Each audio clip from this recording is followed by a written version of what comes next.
It's the 4124 K&S ball bonder. We'll start out here. We got a heated work stage. Temperature controller here on the left, set for 150. Our Chessman is here, and you can move around your platform. See that's moving. Okay, just looking up top here, we have our 2-inch wire, 2-inch wire spool. Is located inside of here. It's a little small here. So we have a spool down in here.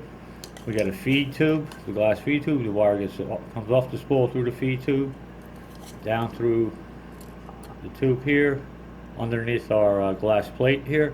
It's our tensioner for the wire tensioner. Down through the eyelet here, and then eventually it'll come down through the drag clamp. I'll just open and close that clamp. And then our wire clamp, and then down through the capillary. So our EFO one here that creates the ball.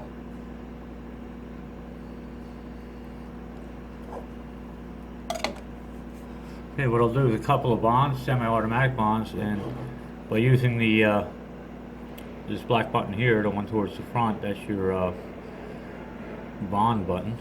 So what I'll do is press and hold. Now we're at search 1. Made bond 1, we'll step back, search 2, bond 2. So you can see we can do a couple of bonds. Now with the ball bonder you can go in any direction. Doesn't have to be front to back. And you can see the EFO wand swinging across, creating the ball after the second bond.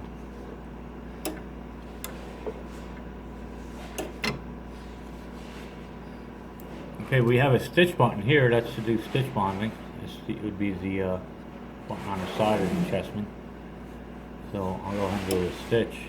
Bond 1. I'll hold the stitch button, and you can see I can stitch across until the final bond is made.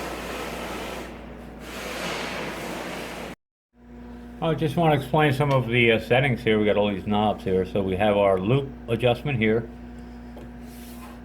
In the top rows for channel 1, you can see the first light is lit, and you have your search, force, time, and power, and again for 2 the same, search, force, time, and power. And on the left hand side over here you have a motor on off switch,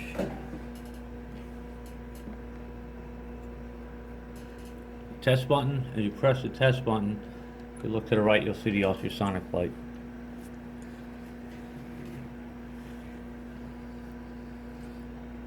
The ultrasonic light is lighting over here on this side.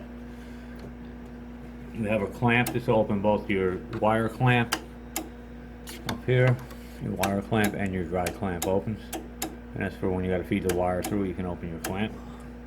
And then you have a setup and reset button. And this is where your work holder gets plugged in. Power on and off switch. So I'll go ahead and do a couple of manual bonds just to show that. And to do the manual bond, you'll be using this lever here, and you can see the bond heads moving up and down as I move the manual Z lever. And we'll go ahead and do a bond.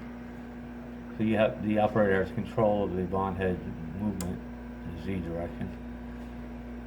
Step back.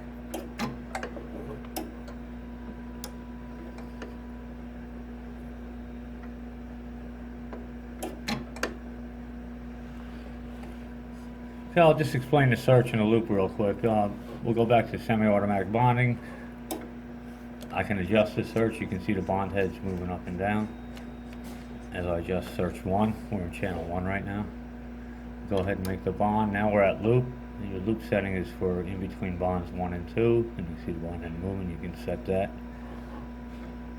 And then search 2 would be, as you're at search 2, you can adjust the height.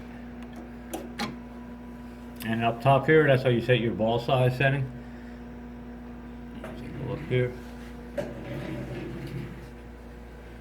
We have it set to 4 right now. We have the on-off switch, and we have a manual spark